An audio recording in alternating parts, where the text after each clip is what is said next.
Wargamer 101 here, Bruce.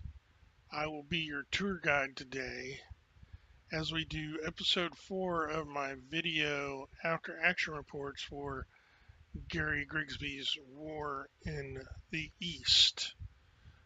Turn 41 this is the start of turn 41, so 40 turns have been completed.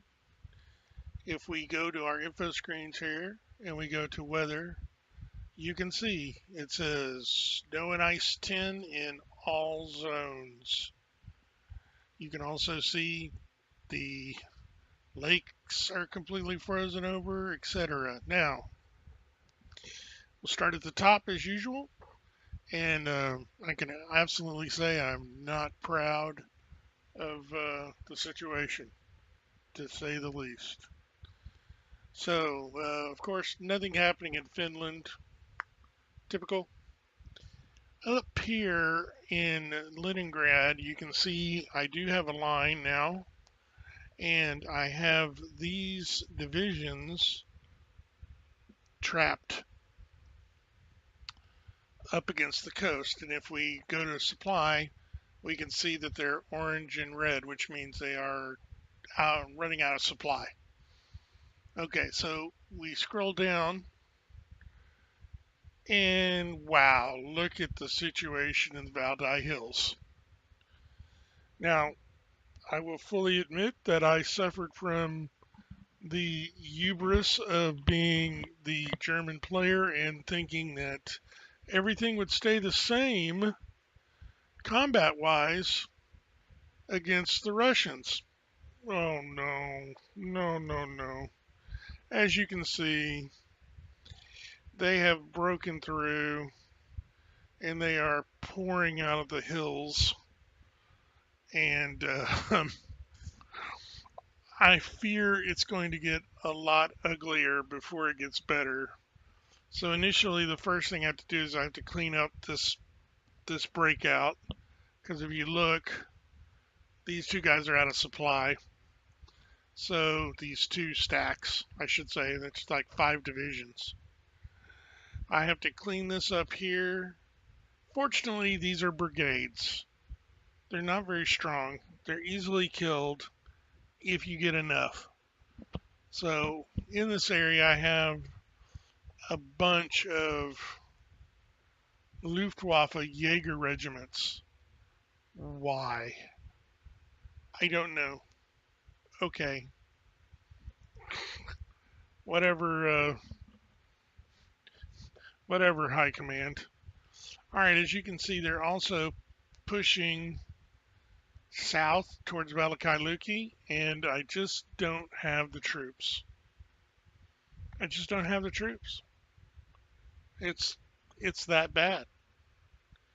So I have to rush reinforcements here to try to contain this as best as possible whenever I can. Now, you can also see, let me scroll down here. All these are partisans, these little 0-0s. So I have to send security divisions scuttling around to kill them before they do too much damage. Not always an easy thing to do because you have to get there and all that kind of stuff. So now here in center, I still hold reserve, which is a good thing. I will probably have to retreat up here north just to even out the line eventually.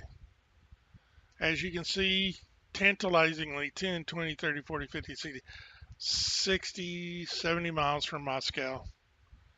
Oh, the dream. Okay, and as you can see here, exploiting a hole in my line, they've got some troops behind, but we'll clean those up and hopefully take care of that problem. Here they're pushing forward, but we're going to fill this hole back in with more from 2nd Panzer Army. We scroll down here, scroll down some more. We got a line here. We still hold Bryansk, so I'm actually calling this a major Even though they've broken through over here, and it's going to be a heck to clean it up somehow if it ever happens. Okay. Um, Realistically, are actually in reality, the Russians broke through north of Rezev and came down towards Smolensk in this middle area here, and that's what made the Rezev, you know, basically spur, I guess. I don't know, the salient. That's it. But this looks like they're trying to go for something a lot bigger. So we'll see what happens. So, but I call it a good thing. I still have Rezev, I still have Vyazma, and I still have Bryansk. So those are good jumping off points. And as you can see, 10, 20, 30, 40, 50, 60, 70 miles from Orel, but only 10, 20, 30, 40 miles from Kaluga. So that's not too bad.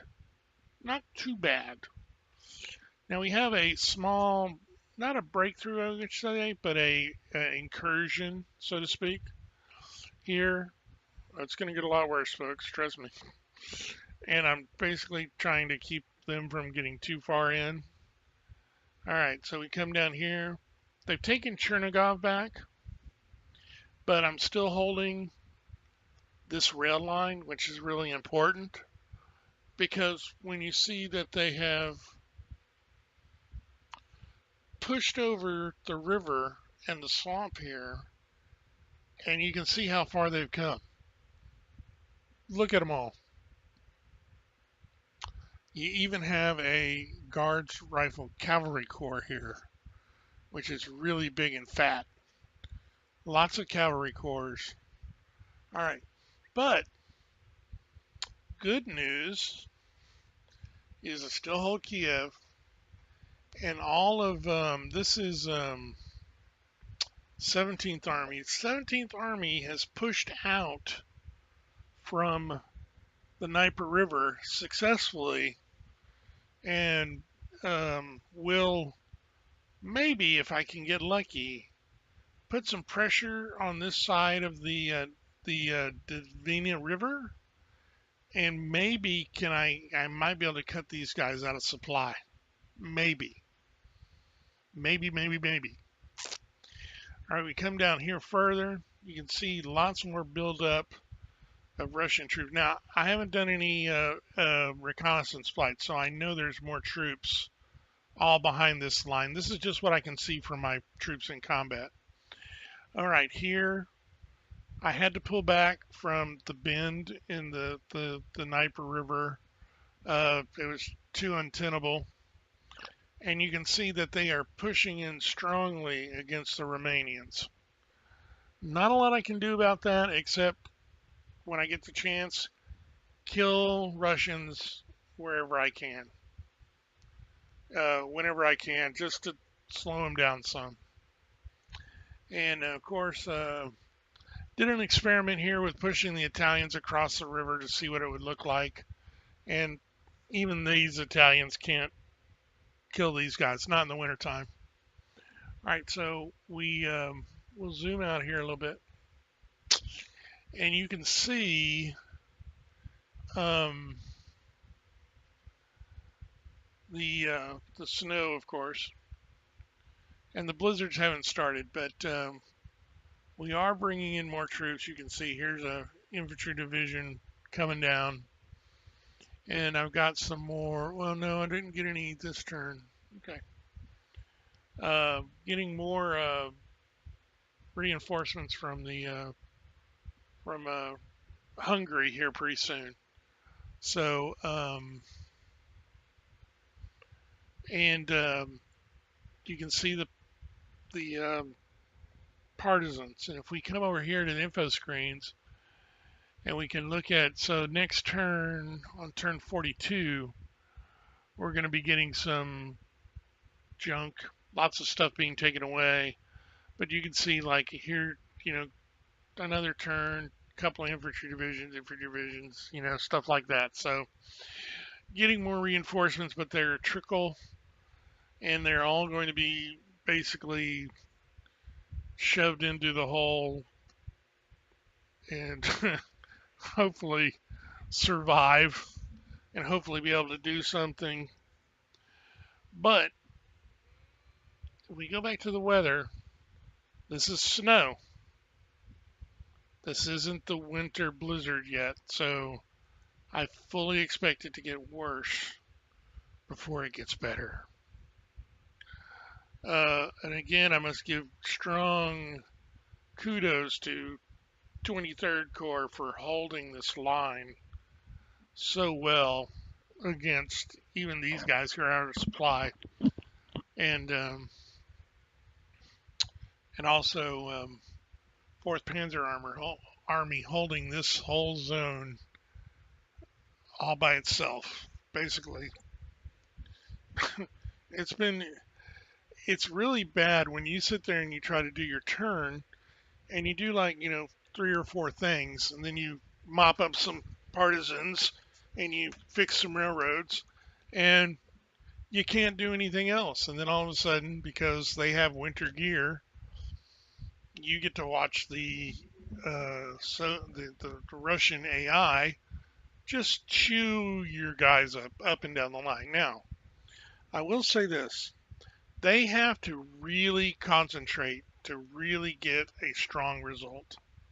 As you can see here, these stacks are huge around south of Reserve. I mean, these stacks, they're having to hit from like 3 sides to get any kind of meaningful result.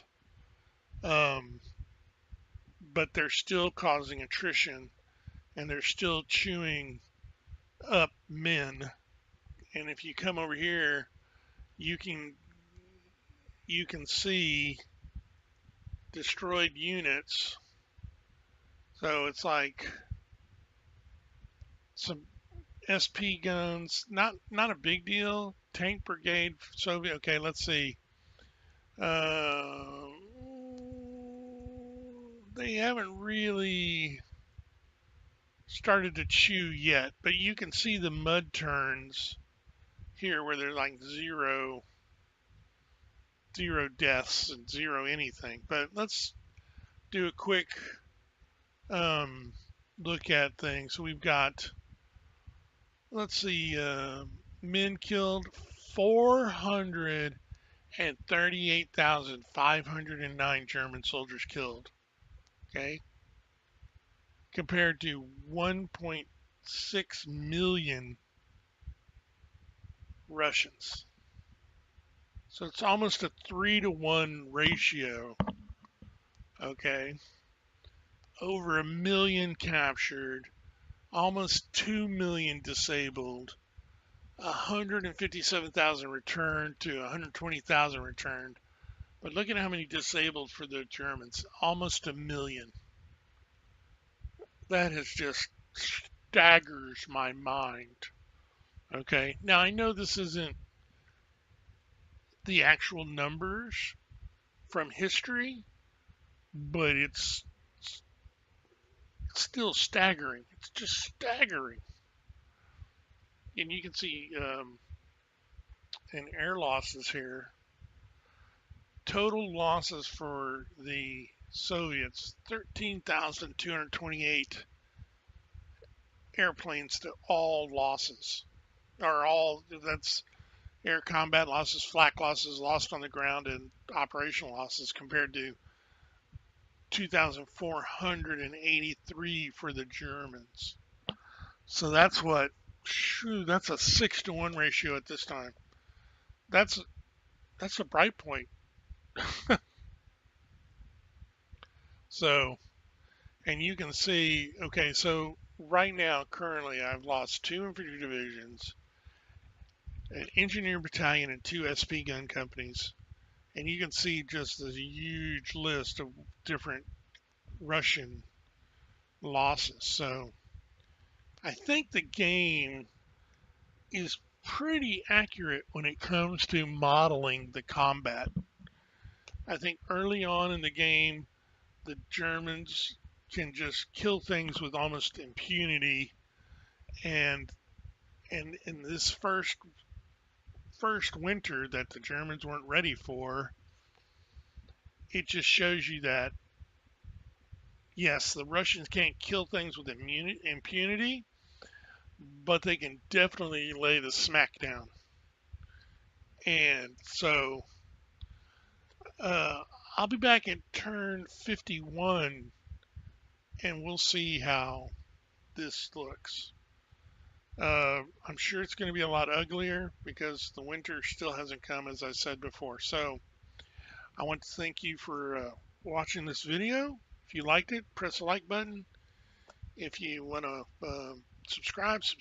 I would appreciate it. And this has been Wargamer 101. I am Bruce, and I will see you on the flip side.